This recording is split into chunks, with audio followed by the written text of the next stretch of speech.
को इंतजार था बजट में क्या कुछ खास रहने वाला है। कई सेक्टरों को उम्मीदों थी बहुत ज्यादा की, लेकिन कुछ नहीं मिला। ऐसा ही एक सेक्टर है रियल एस्टेट सेक्टर, जिसको बहुत ज्यादा उम्मीद थी, लेकिन शायद ही ये बजट उनकी उम्मीदों पर खरा उतरा हो।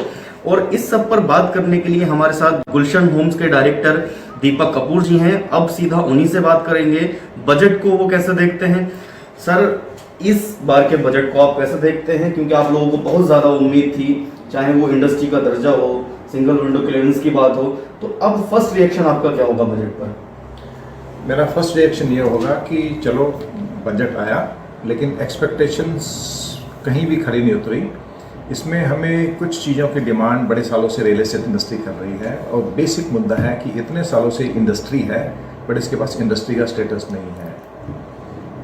ये बड़ी अजीब चीज़ लगती है कि हम एक इंडस्ट्री इतने सालों से चला रहे हैं जिसका एक स्टेटस ही एज एन इंडस्ट्री नहीं है। हालांकि हमारे प्रधानमंत्री मोदी जी ने अफोर्डेबल हाउसिंग को इंडस्ट्री का स्टेटस दिया 2 साल पहले डेफिनेटली, लेकिन कंप्लीट इंडस्ट्री आज भी इंडस्ट्री स्टेटस नहीं मिला है। तो उससे करने से हमारे यहाँ पे कॉस्ट ऑफ फंड की बहुत ज़्यादा इशू आता है, जिसको एड्रेस करना बड़ा ज़रूरी था। उसके अलावा जैसे आपने बोला कि सिंगल विंडो क्लियरेंस, ये हमारे पास मल्टीपल अप्रूवल सिस्टम्स हैं, वो सब चीज़ें नहीं है, लेकिन वो बजट का पार्ट नहीं है। बिना बजट के भी वो हो सकता है, ऐसी बात नहीं। लेकिन बजट में हमें एक्सपेक्टेशन थी, हालांकि उन्होंने अफोर्डेबल हाउसिंग में जो फैसिलिटी दे रखी थी उनको 1 साल के लिए एक्सटेंड कर दिया, टैक्स हॉलीडेज वो एक्सटेंड कर दिया, ATI भी 1 साल के लिए एक्सटेंड कर दिया।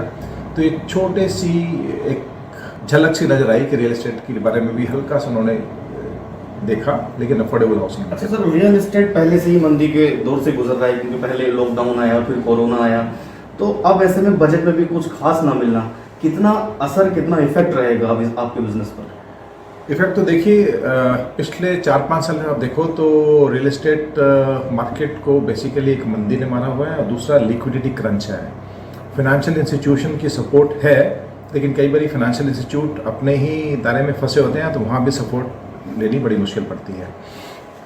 कैपिटल इंटेंसिव इंडस्ट्री है, लोग काम करना चाहते हैं, डिलीवरी देना चाहते हैं, बट सिंस मंदी काफ़ी टाइम से कॉन्टीन्यूस है, तो उसकी वजह से ही रियल एस्टेट इंडस्ट्री में स्ट्रेस है, जो जग जाहिर है, हमें सबको मालूम है। इसलिए टाइम टू टाइम हम गवर्नमेंट से रिक्वेस्ट करते रहते हैं कि इसमें फ़ंड इन्फ्यूज़ करने की बहुत ज़रूरत है, और जितना फ़ंड इन्फ्यूज़ करके हम इसको कंप्लीशन तक ले जाएं, ताकि जो भी आधे अधूरे प्रोजेक्ट अवेलेबल हैं मार्केट में अभी भी है, उनको कंप्लीट किया जा सके, और जो भी कमिटमेंट बायर से उपभोक्ता के साथ हो रखी हैं, वो सारे के सारे डेवलपर अपनी कमिटमेंट टाइम से तो आप पूरी नहीं कर पाएंगे, बट फिर भी आप पूरी कर दें तो उसके लिए सबका भला होगा। अच्छा, सरकार इंफ्रास्ट्रक्चर बढ़ाने की बात करती है हमेशा से ही, लेकिन देखा जाए तो कुछ ज़्यादा जोर भी नहीं है सरकार की तरफ से, तो ये कंटिन्यू असर जब इसका पड़ेगा तो ये डाउन मार्केट नहीं जाएगा रियल एस्टेट का? देखिए, इसको मैं 2 भागों में बांटना चाहूँगा। आपने बोला कि सरकार इंफ्रास्ट्रक्चर, मैं कह दूँगा, मैं बहुत बहुत धन्यवाद देता हूँ सरकार को कि जो एक फिजिकल नेशनल इंफ्रास्ट्रक्चर डेवलपमेंट है, चाहे वो फिजिकल फॉर्म में हो, चाहे वो डिजिटल फॉर्म में हो, जो लास्ट 4-5 साल में हमें देखने को मिलती हैं, फिगर्स देखने को मिलती हैं, इतना बढ़िया फिजिकल इंफ्रास्ट्रक्चर या डिजिटल इंफ्रास्ट्रक्चर आज तक हिंदुस्तान ने नहीं देखा। तो उसके लिए तो मैं सरकार का तहे दिल से धन्यवाद करता हूँ। हालांकि हैविंग सेड दैट, जो रियल एस्टेट में हम बात करते हैं कि लोगों को आश्रय देने की, मकान बनाने की, दुकान बनाने की, ऑफिस बनाने की, इस इंडस्ट्री में बड़ी सारी चीज़ें गवर्नमेंट लेके आई।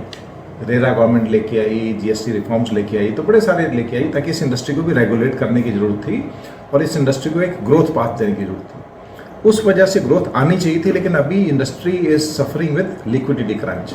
तो लिक्विडिटी क्रंच खत्म हो जाए और ठीक हो जाए तो इंडस्ट्री अभी भी जान है, और इंडस्ट्री ग्रोथ पाथ पे आएगी। जैसे ही अभी आप देखते हैं कि कोविड के बाद रेजिडेंशियल रियल एस्टेट में चेंज आया है, बिकॉज एक आम आदमी की सोच में इजाफा हुआ है और उनकी रिक्वायरमेंट बढ़ गई है, बिकॉज आज बच्चे भी घर में ऑनलाइन पढ़ाई कर रहे हैं और वर्क फ्रॉम होम का कल्चर भी है। So as a husband and wife there also working, तो हर एक को अपना अपना स्पेस चाहिए जहाँ बैठ के वो ऑनलाइन ट्रांजेक्शन या डिस्कशन कर सकें बड़ी ओपनली। सर, आपने वर्क फ्रॉम होम का जिक्र किया, लेकिन चूंकि आप लोगों का बहुत ज़्यादा संख्या में लेबर लगती है आप जब प्रोडक्ट करते हैं, ऐसे में कोविड के दौरान पलायन किया लोगों ने, बहुत ज़्यादा रियल एस्टेट पर फर्क पड़ा, क्या उससे उभर पाए हैं? अगर नहीं उभरे तो वक्त कितना लग सकता है, क्योंकि लेबर बहुत कम आ रही है अभी यहाँ? जी, उसमें मैं बोलूँगा कि हुआ है कि मार्केट थोड़ी सी एक स्क्यूड हो गई है, कि कुछ डेवलपर के पास जिनका काम आज भी जारी है, लेबर है, बाकी सब डेवलपर जो फाइनेंशियल लॉकजाम में फंसे हुए हैं वो चाह के भी लेबर है भी तो काम नहीं करा पा रहे क्योंकि उनके काम कराने के लिए आज पैसे मुहैया नहीं हैं। तो इसलिए जो भी लेबर है वो उन प्रोजेक्टों में काम कर रही है जहाँ पे इस टाइम डेवलपमेंट चल रही है। Pre covid level of labour back to the cities all over India level पे तो नहीं आया है, बट हाँ काफ़ी हद तक लेबर की मूवमेंट अब बड़ी फ्रीली है और लेबर अवेलेबल है। और ये तो सबसे अच्छा टाइम होता है कंस्ट्रक्शन इंडस्ट्री के लिए कि अगस्त ऑनवर्ड एंड अप टू मार्च, जब तक फसल की कटाई बुड़ाई शुरू नहीं होती तब तक तो लेबर काफ़ी मात्रा में मिलती है और आज अवेलेबल है। सर एक आखिरी सवाल, बजट में कुछ खास नहीं, पिछली बार 103 लाख करोड़ आवंटित किए गए थे रियल एस्टेट के लिए, इस बार कुछ नहीं। अब सरकार से क्या उम्मीदें आने वाले वक्त में? सरकार से हमारी यही उम्मीद है कि इस इंडस्ट्री की तरफ ध्यान दें। इस इंडस्ट्री की जो भी प्रॉब्लम्स है हम टाइम टू टाइम सरकार से डिस्कस करते रहते हैं, उनके ऊपर एक प्रेगमेटिक बड़ा ओपन सोल्यूशन लेके आए ताकि ये भी इंडस्ट्री एक ग्रोथ पाथ पे आए। और ये इंडस्ट्री फीड करती है तकरीबन 305 इंडस्ट्रियों को, तो इस इंडस्ट्री में अगर ग्रोथ आती है तो 305 इंडस्ट्रियाँ ग्रोथ करती हैं। एंड एम्प्लॉयमेंट जनरेशन में बोला जाता है कि सेकेंड लार्जेस्ट एम्प्लॉयमेंट जनरेटर है आफ्टर एग्रीकल्चर। वो एक ऐसी इंडस्ट्री है जिसमें हम अनपढ़ लोगों को रोजगार देते हैं। कोई भी इंडस्ट्री ले लो, कोई बिना पढ़ाई लिखी किए उनको रोजगार नहीं मिलता, सिर्फ एग्रीकल्चर एंड रियल एस्टेट ही है जिसमें अनपढ़ लोग जिन्होंने कोई भी पढ़ाई लिखाई नहीं की है उनको भी रोजगार मिलता है। तो मेरा कहना है कि इस इंडस्ट्री को तो प्रेफरेंस कैटेगरी में रखना चाहिए बिकॉज हम मासेस को इन्वॉल्व करके काम करते हैं और 350 इंडस्ट्री की रेवेन्यू सेल्स ग्रोथ भी रियल एस्टेट से जुड़ी होती है। तो रियल एस्टेट उभरेगा तो 350 इंडस्ट्री की भी इकोनॉमिक व्यवस्था अच्छी होगी। तो इसलिए हॉलिस्टिकली हमें गवर्नमेंट से यही कहना है कि इसकी तरफ ध्यान दे, हमें इंडस्ट्री का स्टेटस दे ताकि कॉस्ट ऑफ फंड जो इस इंडस्ट्री को मिलती है वो थोड़ी रैशनलाइज की जा सके। शुक्रिया सर। ये थे दीपक कपूर, गुलशन होम्स के डायरेक्टर हैं, जिन्होंने साफ तौर पर कहा कि हालांकि कुछ ज़्यादा बजट में नहीं है लेकिन उम्मीदें सरकार से बरकरार हैं और आने वाले वक्त में एक अच्छी उम्मीद सरकार से यही है कि सरकार कुछ रियल एस्टेट के लिए करे, क्योंकि रियल एस्टेट पर बहुत कुछ डिपेंड करता है, साथ ही इकोनॉमी भी डिपेंड करती है।